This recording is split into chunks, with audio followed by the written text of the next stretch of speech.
fiducia. Primo partito in Italia, si cambia in Europa. Grazie da tutta la squadra. Va ora in onda Filo Diretto. Buongiorno carissime amiche e carissimi amici di RPL, un cordiale buongiorno da Antonio Berna. Vi ricordo il numero per intervenire in diretta con noi, con il consueto appuntamento del giovedì dedicato ai temi dell'Europa e ormai alle passate elezioni europee di domenica scorsa. Il numero è 0266 20 35 29, numero WhatsApp invece è il 346 64 277 56. In collegamento telefonico con noi come sempre Vito Comencini, deputato della Lega, membro della Commissione Affari Esteri alla Camera. Ciao Vito, buongiorno. Buongiorno a voi. Allora Vito, finalmente queste elezioni europee sono passate e si sono concluse per la Lega nel migliore dei modi. Tu come commenti questi risultati? Sicuramente straordinari, sicuramente storici e importantissimi, che ci caricano ancora più di responsabilità rispetto all'anno scorso. Sì. E chiaramente adesso le sfide che ci aspettano sono ancora più importanti, però certamente ci danno una carica emotiva molto forte, perché comunque è anche un modo da parte dei cittadini, è stato un modo per dimostrare l'apprezzamento e la convinzione rispetto a quello che abbiamo fatto in questo anno di governo, in questo anno insomma di presenza del governo a Roma e soprattutto comunque le battaglie fondamentali fatte dalla Lega in questi mesi, in questi anni, che vengono premiate in questo modo. Insomma, in 5 anni passare dal 6 al 34%, penso che non ci siano paragoni esistenti assolutamente nella storia politica, probabilmente di tutta Europa, insomma, ecco. Certo. Senti Vito, quindi adesso la riorganizzazione di questa nuova Europa, quale sarà il primo passo, no? Una prima scadenza, non so. Sicuramente adesso si inizieranno i vari accordi, stanno iniziando i vari accordi, le varie trattative per formare i gruppi dell'Europarlamento. Abbiamo appunto il nostro collega e punto di riferimento fondamentale Zanni, insomma, che già prima seguiva questa cosa in Europarlamento. Sì. E adesso abbiamo anche Paolo Borchia, io ovviamente ci tengo molto a rimarcarlo, essendo anche mio concittadino veronese, insomma, che lui ha fatto 9 anni di esperienza come funzionario. Adesso chiaramente anche lui sicuramente potrà dare il suo contributo insieme ovviamente a tutta l'ottima squadra che è stata eletta in Europarlamento, quindi la prima fase sarà sicuramente quella degli accordi, in modo da creare un gruppo molto forte, insomma, identitario, sovranista, che va a difendere i valori, gli ideali di questi movimenti identitari. Sì. Dopodiché chiaramente ci saranno le varie scadenze, le varie nomine, i commissari e quant'altro, e lì sarà una partita molto difficile e molto importante, e probabilmente la prossima sfida che ci aspetta nei prossimi mesi, soprattutto a livello di vertice di partiti, ma anche insomma di nostri rappresentanti in Europa adesso. Certo, poi sentiremo qui in questa trasmissione, conosceremo meglio appunto gli europarlamentari della Lega. Senti Vito, c'è una notizia che riguarda sempre l'Europa, no? Ok, ai negoziati per l'adesione dell'Albania e della Macedonia del Nord. L'ultima parola sarà del Consiglio europeo di giugno. Tu che ne pensi di questo? Penso che sicuramente i Balcani rappresentano da una parte un'importante opportunità di allargamento dell'Unione Europea da questo punto di vista, e dall'altra sicuramente una questione molto delicata, molto da prendere con le pinze, perché chiaramente un conto è parlare di Serbia, un conto è parlare appunto di Albania o di Macedonia, o addirittura non parlare meglio di Kosovo o addirittura di Turchia. Insomma, chiaramente, come si sa, noi siamo contro la Turchia in Europa, siamo contro ovviamente il Kosovo per quanto ci riguarda, per una serie di motivi anche di sicurezza, di stabilità della zona, oltre che per il fatto insomma che sappiamo come è avvenuta la costituzione del Kosovo come Stato, e invece bisognerebbe privilegiare l'ingresso della Serbia, cosa che a quanto pare invece in questi anni è stata chiaramente ostacolata da le istituzioni europee, quindi mi auguro che le nuove forze identitarie anche favoriscano questo, cioè che prima di tutto sia la Serbia potrà entrare.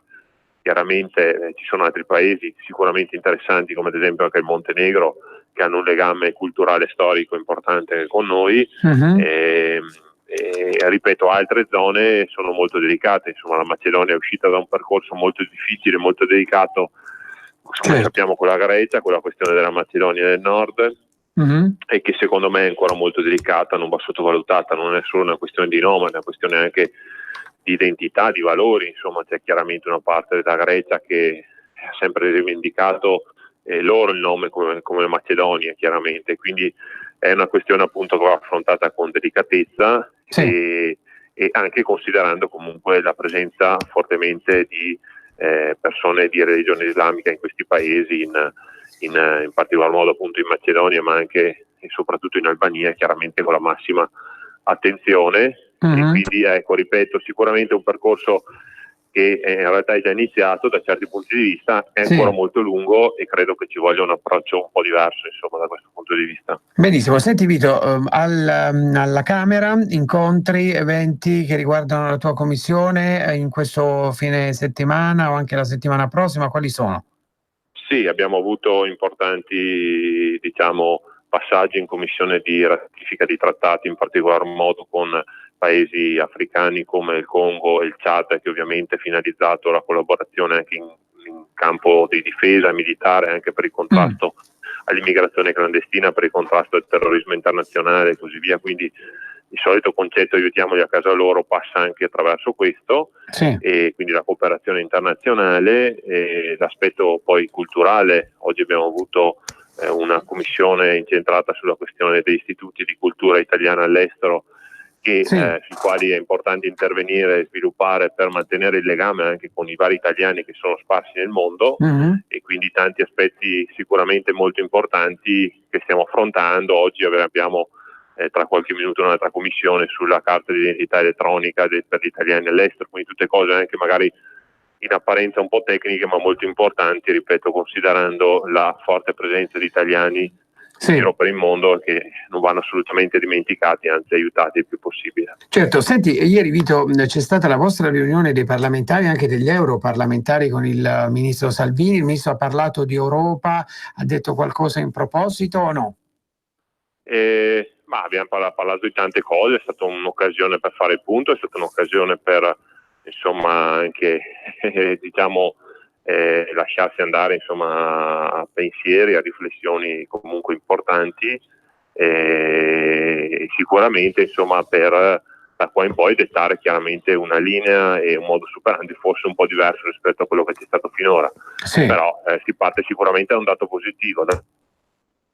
Come ho detto all'inizio, le responsabilità sono molto pesanti, molto importanti, come ci ha detto il nostro leader, e quindi insomma di nuovo non c'è tempo di festeggiare, pancia a terra avanti, anche perché tra l'altro abbiamo comunque delle altre sfide importanti in queste 2 settimane, insomma, i ballottaggi, e quindi anche lì ogni vittoria in un comune può essere importantissima anche per crescere sul territorio come Lega. Perfetto. Allora Vito, grazie mille come al solito per essere stato qui con noi, ti ringraziamo, buon lavoro e buon proseguimento di giornata. Grazie mille a te. Adesso Giulio Carnelli dalla regia mi dà l'ok. Abbiamo al telefono Alessandro Rico, il nostro amico di RPL, giornalista della Verità. Adesso Giulio sta anche chiamando Francesco Giubilei, presidente della Fondazione Tatarella e del Movimento di Idee Nazione Futura. Allora incominciamo con Alessandro. Ciao Alessandro, buongiorno. Ciao e buongiorno agli ascoltatori. Allora, grazie mille Alessandro, come sempre. Incominciamo, aspettiamo Francesco proprio per commentare, per entrare nel vivo dei commenti di queste elezioni europee. Incominciamo dalla lettera che è stata spedita ieri dalla Commissione europea, che chiede chiarimenti all'Italia sul debito.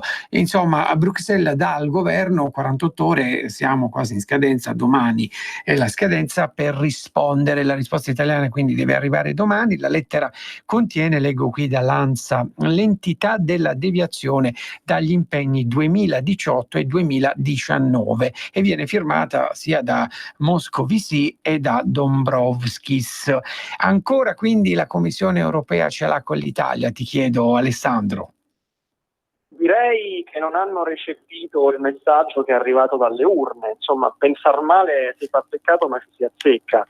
La sensazione è che questa sia una sorta di ripicca per il voto di domenica. D'altronde non ci scordiamo che l'anno scorso, se non ricordo male, uno dei commissari europei, Oettinger, disse: ma se gli italiani votano male saranno poi i mercati a insegnare loro la disciplina. Quindi insomma questa letterina di Dombrovskis e Moscovici si inserisce in tutto un filone eurocratico, per cui chi governa l'attuale Unione Europea ritiene che l'esercizio di autonomia politica da parte di un paese, soprattutto in questo caso l'Italia, sia da censurare ogni qualvolta si distacca da quelli che sono i dettami dell'UE. Ora, ovviamente che il debito pubblico italiano sia un problema, questo non ce lo possiamo nascondere. D'altro canto, io direi che Matteo Salvini ha indicato una soluzione efficace. Cioè, lui ha detto una cosa molto giusta su questo, ha detto: guardate che il debito pubblico è aumentato con le politiche di austerità, cioè con le politiche fatte dai governi Monti, dal governo Monti poi.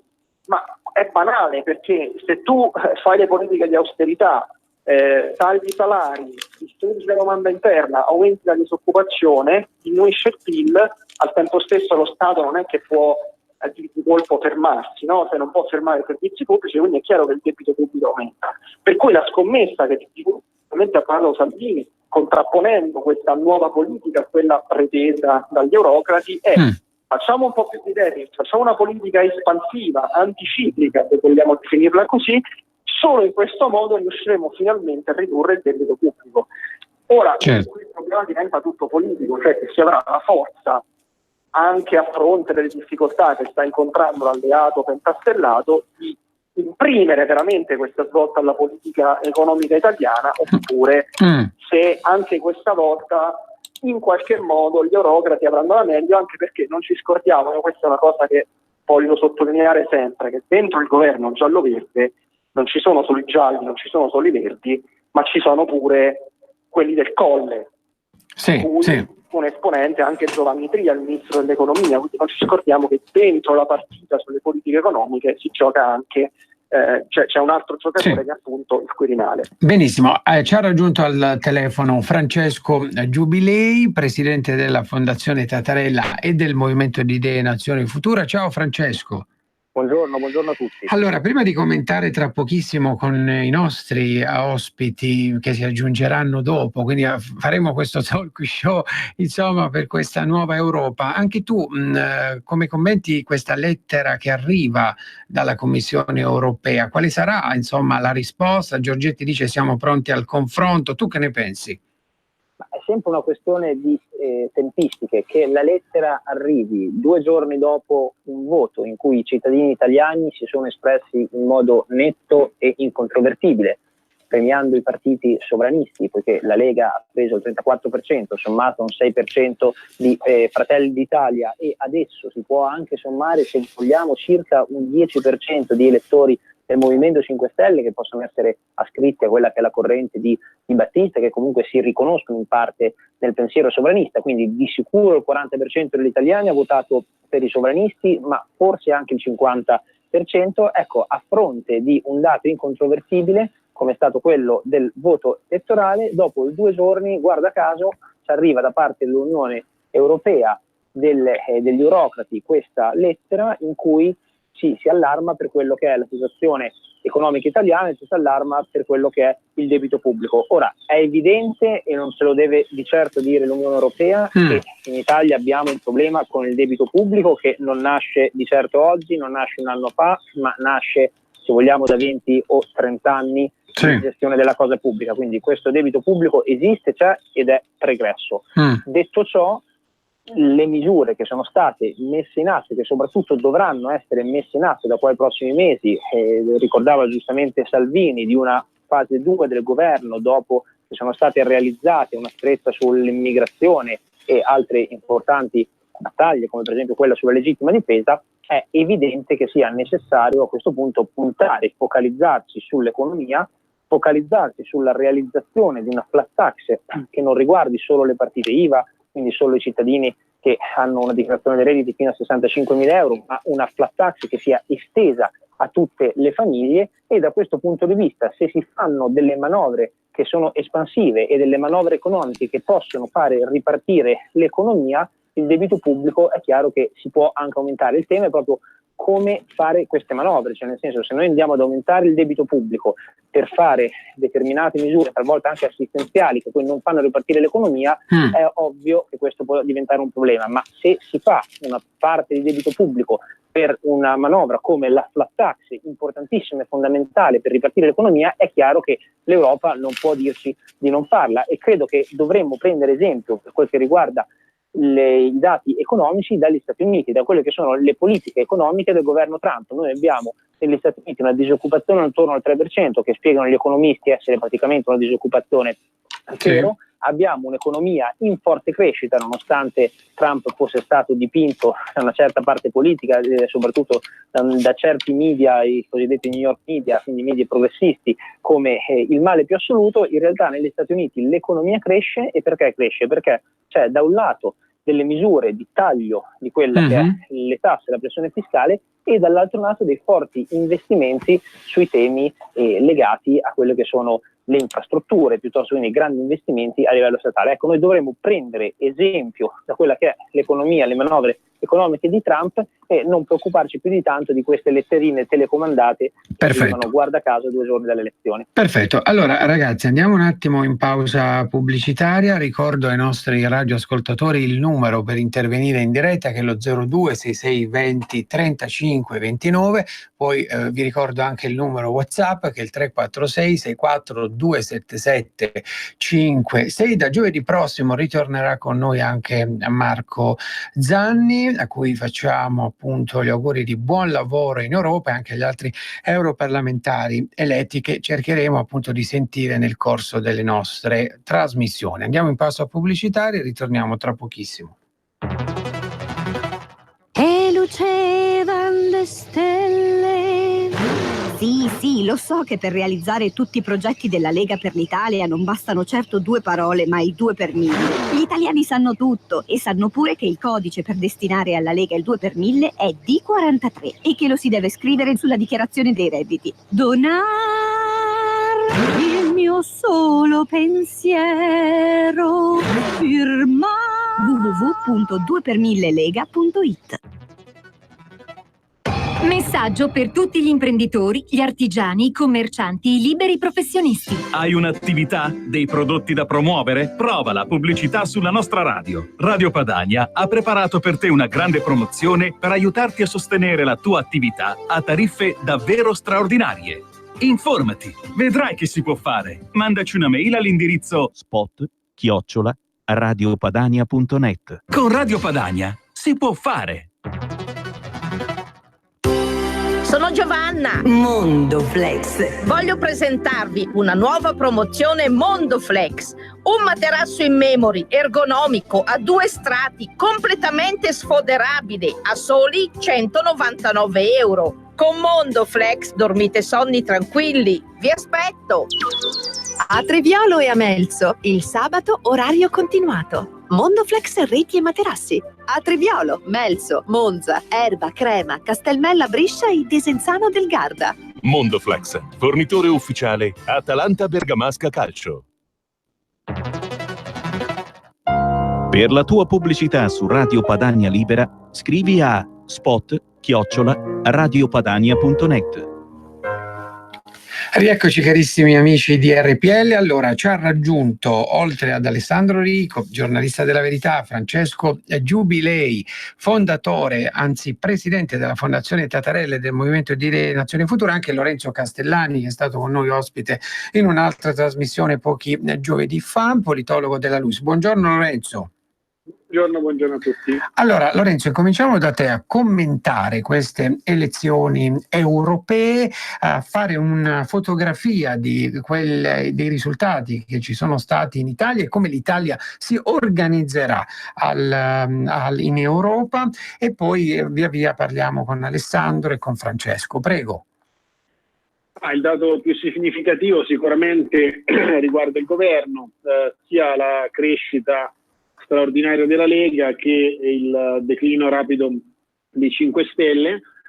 Se noi osserviamo i flussi vediamo come un pezzo dell'elettorato dei 5 Stelle abbia premiato il partner di governo, quindi abbia votato essenzialmente la Lega, e una parte anche di elettori di Forza Italia hanno scelto di votare la formazione di Matteo Salvini. Sì. Tutto questo ha creato un ribilanciamento di potere all'interno del governo, appunto con la Lega che oggi è l'azionista di maggioranza, anche se non lo è a livello parlamentare, lo è nel paese. Ora Salvini ha davanti a sé uno scenario abbastanza complicato, perché da un lato deve capire quanto potrà piegare i 5 Stelle al suo programma di governo, quindi quanto Di Maio cederà sulle priorità che Salvini stesso ha indicato, quindi le tasse, la sicurezza, e poi deve scegliere il commissario per la Commissione europea, oltre a fare network all'opposizione, verosimilmente nel Parlamento europeo, con il gruppo dei sovranisti, con il gruppo dei conservatori e anche ovviamente con il gruppo di Farage e dei 5 Stelle. Quindi può giocare un ruolo in quel caso importante, perché pur se ci sarà una coalizione centrista con popolari, socialisti, liberali, Salvini oggi ha in mano il più grande partito di destra dell'Unione Europea e può chiaramente condizionare o giocare da veto player, per dirla tecnicamente, quindi porre dei veti all'interno delle discussioni del Parlamento europeo. Benissimo. Alessandro, tu una fotografia, con te ne abbiamo già parlato all'inizio di questa settimana, una fotografia della vittoria della Lega in Italia e anche degli altri partiti, e poi se vuoi parliamo anche della Gran Bretagna, della Francia, della Germania, come si riorganizzeranno in Europa. Il dato leghista, non c'è bisogno che ce lo stiamo a ripetere, chiaramente straordinario. Diventa anche una grande responsabilità a questo punto per la Lega, perché invece le turbolenze che inevitabilmente si creeranno all'interno dei gridini metteranno la Lega forse già nelle prossime ore di fronte a una scelta. Oggi abbiamo visto in retroscena di stampa che dicevano che il Quirinale sarebbe già pronto a convocare le elezioni a settembre se il governo non riuscisse a tenere, per cui poi lì però la Lega dovrà fare una scelta, cioè tornare con il centrodestra, e tornare con il centrodestra anche con Berlusconi, che in realtà è la prospettiva che a Salvini, diciamoci la verità, non piace per niente. Berlusconi sappiamo essere un alleato in grado di condizionare molto e anche molto negativamente l'attività di un governo, per cui le incognite politiche resteranno nonostante la vittoria. Per quanto riguarda lo scenario europeo, si segnala chiaramente il trionfo del Brexit Party.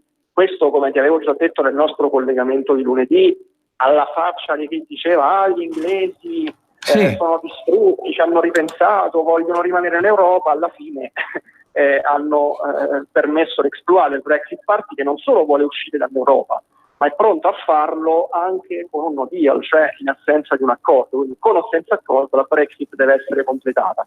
Adesso è partito anche, chiamiamolo il corteggiamento del fronte sovranista nei confronti del Brexit Party. Abbiamo visto delle agenzie che tra l'altro coinvolgevano proprio il nostro Marco Zanni, diceva che era vicino a un accordo, poi Farage ha smentito, ha detto no, rimango nel gruppo di cui fanno parte anche 5 Stelle, insieme poi all'unico partito della compagine populista che ha superato lo sbarramento, cioè una formazione croata. Quindi Farage ha detto no, per adesso non entro nel gruppo della Lega, però insomma è chiaro che ci sono dei contatti in corso. Poi bisognerà vedere pure come si comporterà il Brexit Party a Brexit conclusa, cioè l'eventuale ritiro dei parlamentari chiaramente dal consesso di Strasburgo. Per quanto riguarda la Francia, straordinario è anche il dato del Front National, perché innanzitutto è vero che la vittoria sul Macron è stata di misura, Ma noi sappiamo che il Front National, a differenza della Lega, viene da uno stigma storico ben diverso. Cioè è vero che anche con Salvini hanno provato a tirare fuori lo sparaggio del fascismo, ma nel caso del Front National la discussione sull'eredità fascista e l'eredità di Vichy, addirittura nel caso francese, è ben più retrodatata. Il successo del Front National è straordinario, certifica insomma che anche in Francia ormai è venuto a meno la possibilità di evocare lo spettro del fascismo per bloccare un partito.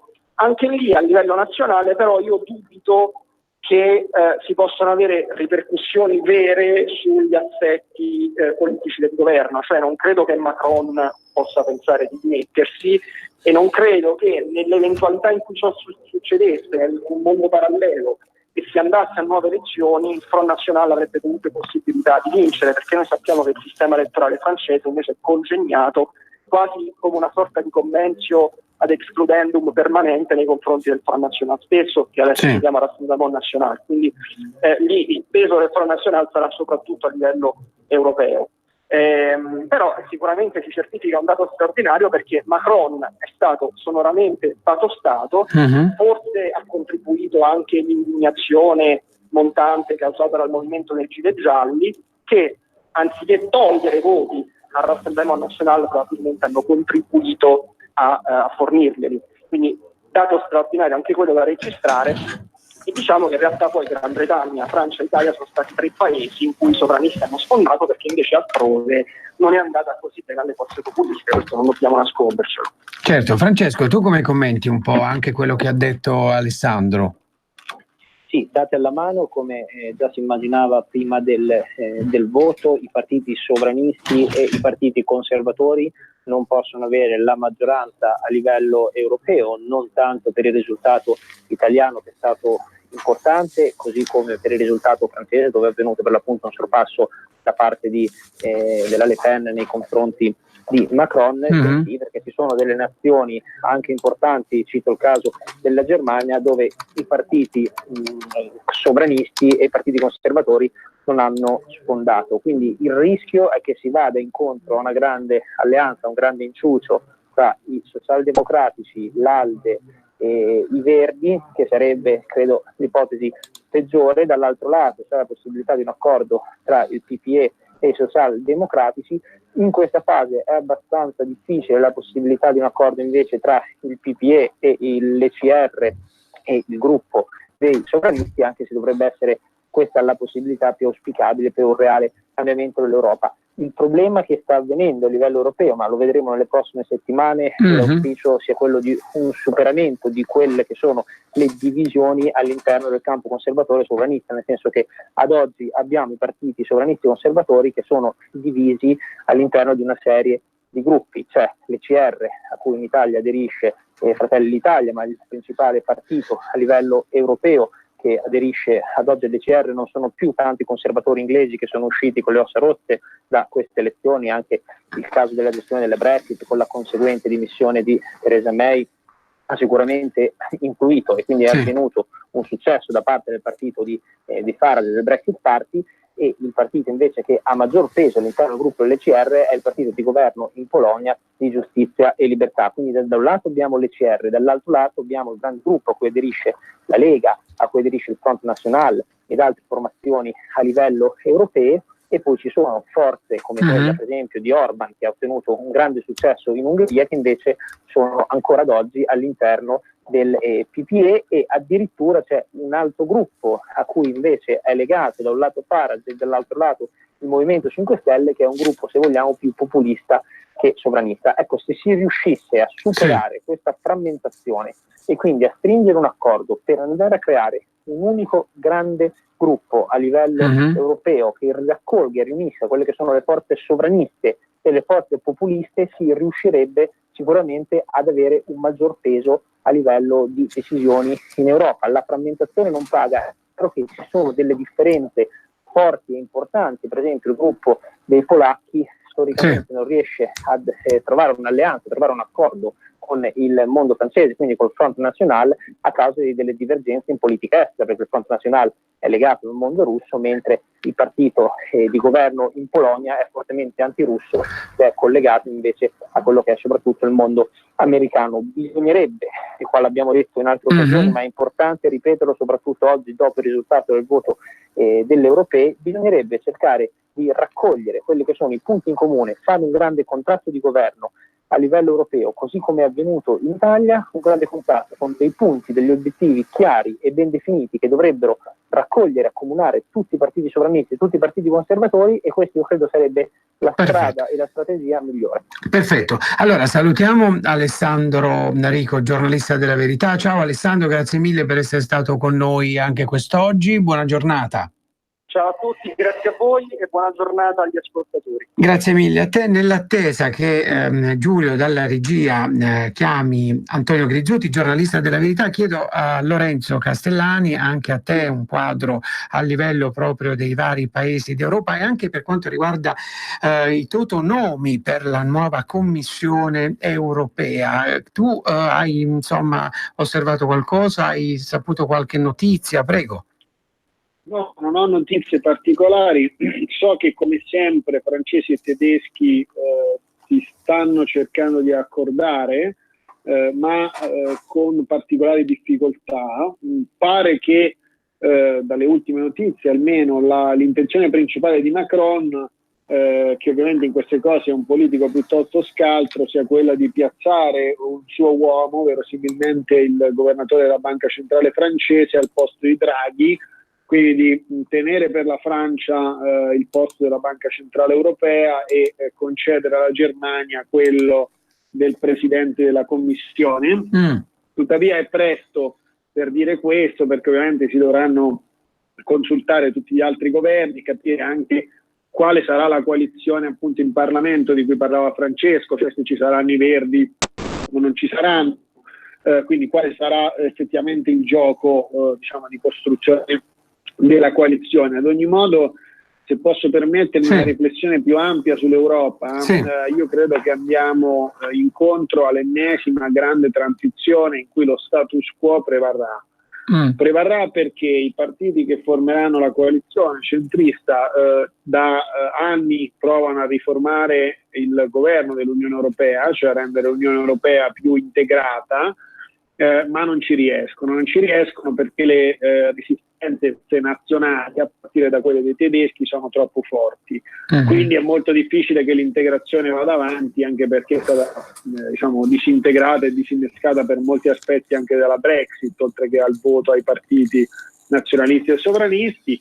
E dall'altro lato appunto il fronte sovranista, nazionalista e anche la sinistra più radicale sono cresciuti, hanno indebolito le forze centriste, ma non abbastanza da spostare il baricentro dell'Europa. Quindi quello che io penso è che si andrà avanti ancora per un po' con questo status quo, poi vedremo cosa succederà, cioè se succederà qualcosa tale da avviare una disintegrazione o al contrario un'ulteriore integrazione, ma non sono diciamo ottimista in nessun senso rispetto al futuro dell'Europa. Credo che rimanga tutto molto simile.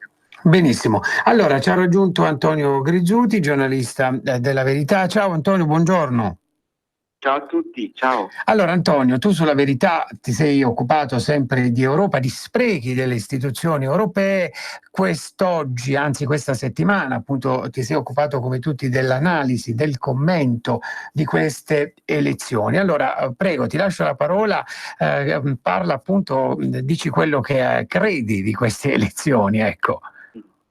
Ti ringrazio Antonio, vi ho ascoltati fino adesso, avete già detto sicuramente tante cose, quindi io cerco di non replicarmi. La mia impressione è questa, innanzitutto evidentemente c'è sicuramente da registrare il successo della Lega, il successo di Marine Le Pen. Altre formazioni hanno fatto bene, sicuramente il gruppo dell'ENF non è andato male, cioè il gruppo al quale fa riferimento la Lega.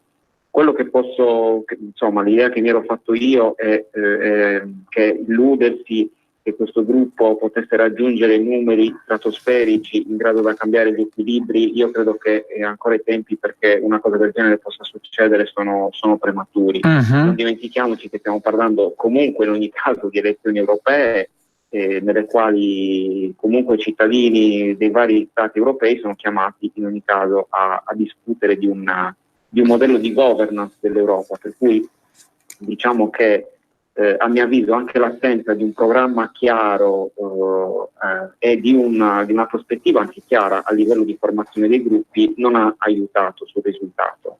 Certo. Detto questo, il mio pensiero è il seguente: come ho scritto anche l'altro giorno, se i 3 gruppi che io ho definito eurocritici, euroscettici, il blocco sovranista, chiamiamolo così, che complessivamente ha una decina di deputati in meno, cioè parliamo di conservatori e riformisti, Europa delle Nazioni e delle Libertà, Europa delle Libertà e della Democrazia Diretta, e questi 3 gruppi complessivamente sfiorano i seggi che ha conquistato il PPE, che è il primo partito, e superano di gran lunga anche i socialdemocratici. L'unica speranza perché questo blocco, chiamiamolo così, e mettiamoci un cappello sopra per comodità giornalistica, se questo gruppo vuole e spera di ottenere qualcosa a livello europeo e di contare nei dossier che si discuteranno nelle prossime settimane, nei prossimi mesi, deve muoversi in maniera coesa, in qualche modo coordinata. Per cui ho sentito Alessandro che parlava delle agenzie che trattano appunto del negoziato tra Farage e la Lega, oppure di Orban.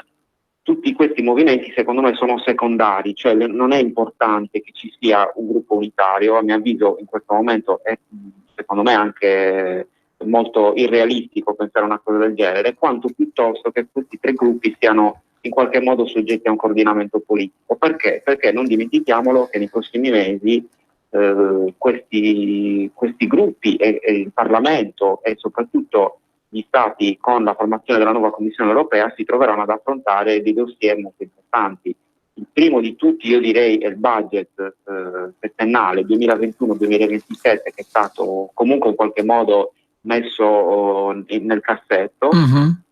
Abbiamo le procedure di infrazione possibili nei confronti dell'Italia, poi abbiamo sicuramente tutta una serie di dossier importanti. Il terzo citerei, ma potrei anche andare avanti, è la nomina del nuovo presidente della BCE, professore Di Maio Draghi, e su questi 3 tavoli si gioca una fetta importante di quella che sarà l'Europa nei prossimi 5-7 anni. Quindi voglio dire, se i 3 gruppi si presentano divisi, non dico dal punto di vista formale, ma almeno dal punto di vista sostanziale, non ci sarà nessun passo avanti nel cambiamento dell'Europa. Se si metteranno di buona volontà, superando anche quelle che possono essere le divisioni interne, le piccole scaramucce, penso ad esempio alla poca simpatia che alcuni gruppi hanno per Marine Le Pen, ma è giusto un esempio.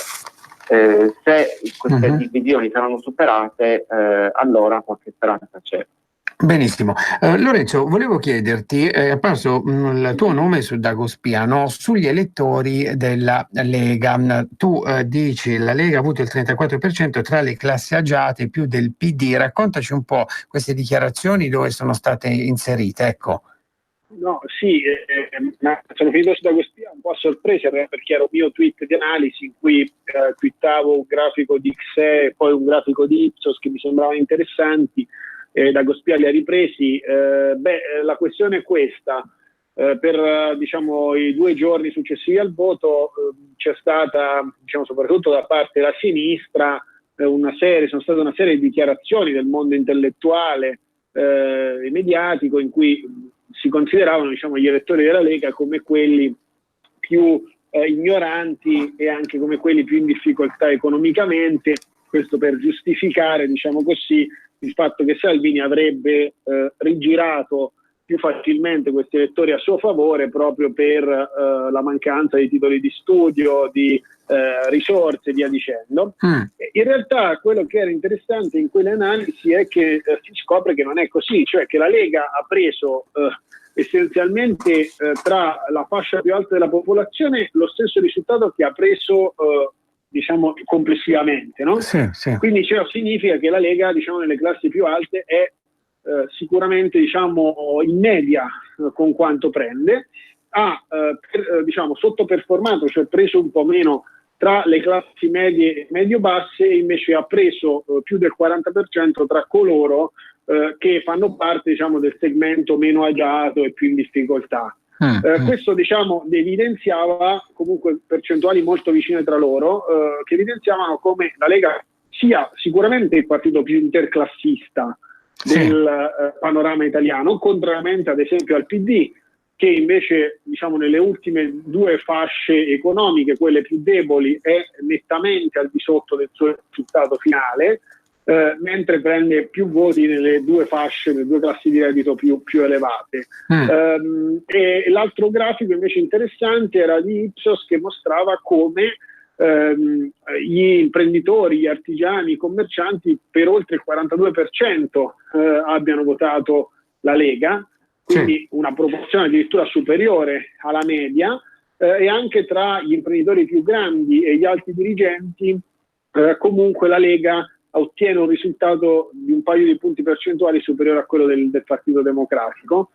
Tutto ciò smonta un po' questa narrazione che veniva fatta appunto dalla sinistra, secondo cui la Lega, diciamo, rappresentasse per certi versi, come l'ho chiamata io appunto ironicamente in quel tweet, la rivolta dei buzzurri, no? Cioè di coloro che hanno meno, che hanno studiato meno, che sono meno avvezzi anche alle attività economiche e produttive, e in realtà appunto questi dati lo smentiscono, e smentiscono anche ciò che si paventava durante la campagna elettorale, cioè l'idea che il Nord si sarebbe ribellato nei confronti della Lega, magari scegliendo di votare altri partiti o di astenersi.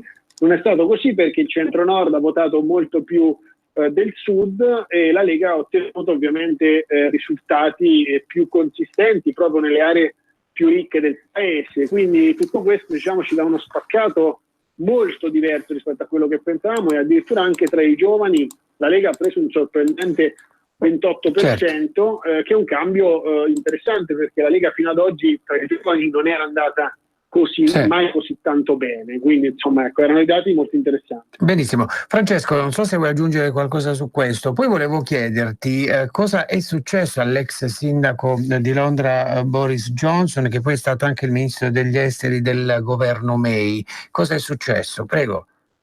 Sì, no, io volevo prima fare una notazione su quanto diceva Lorenzo, su questi dati che sono usciti. Ma se anche fosse che, e abbiamo visto non essere così, ma se anche fosse che la maggior parte dell'elettorato della Lega è un elettorato popolare con un titolo di studio magari non molto alto, non capisco dove sarebbe il problema. E nel senso, noi stiamo facendo passare, si sta cercando di far passare, ed è curioso che siano intellettuali di sinistra a far passare il messaggio che le persone ignoranti, così le definiscono, hanno deciso di votare per la Lega, come se non avere un determinato titolo di studio o non avere una determinata posizione sociale fosse una colpa. Nel momento in cui si inserisce questo ragionamento in una mentalità estremamente pericolosa e a mio giudizio errata, secondo cui esistono professioni di serie A e professioni di serie B, io credo che sia molto più meritevole, valga molto di più un bravo artigiano che un pessimo avvocato, per esempio. Però se anche fosse che il popolo ha deciso di votare e di votare per la Lega, non capisco quale sarebbe il problema. Secondo me c'è, però c'è una questione che sia proprio la sinistra e che siano proprio da un lato i partiti di sinistra e dall'altro lato gli intellettuali di sinistra ad attaccare quello che è l'elettorato che storicamente ha votato per questi partiti. Forse ci dovremmo interrogare, perché andando a vedere poi i dati elettorali nelle periferie, nelle grandi città, il caso di Roma, dove a Torbella Monaca, a Torre Maura, la Lega arriva al 40%, e poi in determinati quartieri il Partito Democratico che raggiunge determinati risultati. Francesco, scusami, c'è Lorenzo che vuole dire una cosa, prego. No, aggiungo una cosa. E in realtà però, e Francesco ha perfettamente ragione, Però c'è un fatto che negare, diciamo così, che ci sia stato nei ceti più elevati, chiamiamoli così, sia a livello di istruzione sia a livello di reddito, un grande risultato della Lega è funzionale a una narrazione di gran parte dell'intelligenza di sinistra, cioè dire che alla fine esiste solo Salvini e il suo contatto con appunto gli ignoranti, come giustamente tu dicevi. Questo però è una narrazione che deve essere smentita, perché si ha l'impressione altrimenti che appunto non esista anche una classe dirigente che produce, che esporta, che fa professioni, che ha studiato, che abbia destinato il proprio voto alla Lega. Si tende appunto a derubricare tutto a populismo.